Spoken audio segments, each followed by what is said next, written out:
After my dad left, I talked to my mom. She said what I expected. She wanted me to stay, but it was up to me. She trusted me to think it through. Up to me. Great.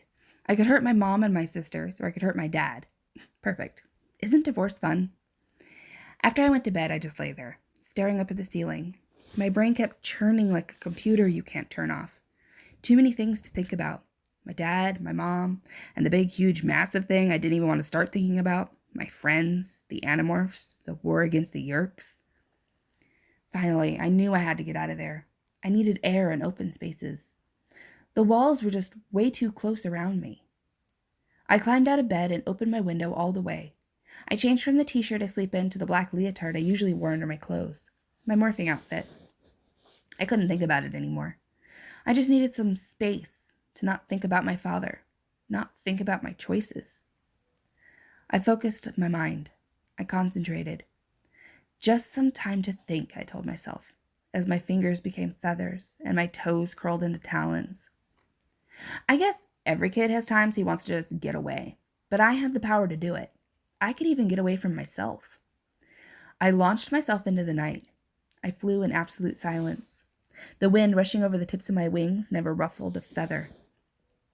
The moon was low on the horizon, just a sliver. High clouds blocked the starlight. The grassy field just a few feet below me would have been black and featureless to human eyes. But I was not looking through human eyes. My eyes were so large they nearly filled my head. They looked through the darkness like it was noon on a sunny day. I could see individual blades of grass. I could see the ants crawling beneath the grass.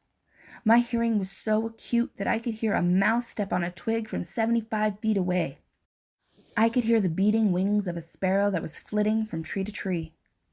I had morphed into a great horned owl, the night killer, the predator of darkness. I flew lower still, closer to the ground, letting the owl's mind search out prey. Here a mouse, there a shrew, there a vole, and all the many little birds. They were all meat to the owl. I could descend silently and deadly on a rat or rabbit and spread my talons wide and strike. I could squeeze my talons until they burst the skulls of my prey and, no, I told myself, I was not Tobias. He had no choice but to be a predator. I had a choice. Like my father had a choice. He could just not move. Then I wouldn't have to make this awful decision. If he knew, if he understood everything, he wouldn't do this. He would understand that I was part of the battle to help save Earth. But I couldn't tell him.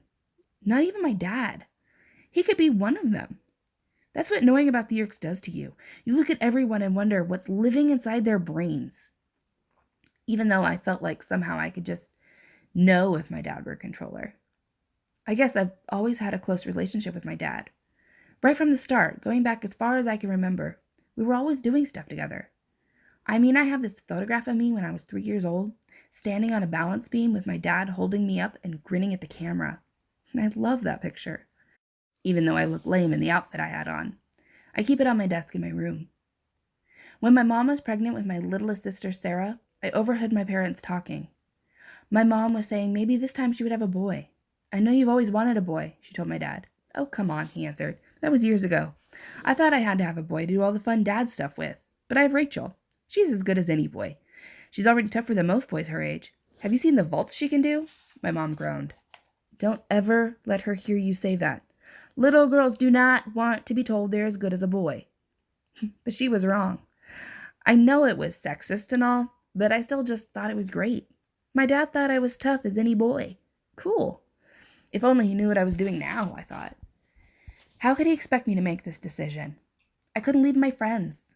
I couldn't. They were counting on me. We were going back to the Yeerk pool, and they were counting on me to be brave and strong. That's what they thought I was.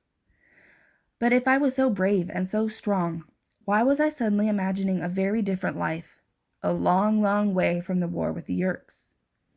Why was I imagining a life of gymnastics classes and ball games with my dad? A place where I was just a person, where no one expected me to go back down into that heck of screams and despair called the Yeerk pool. If I was so brave and so tough, why was I imagining a normal life?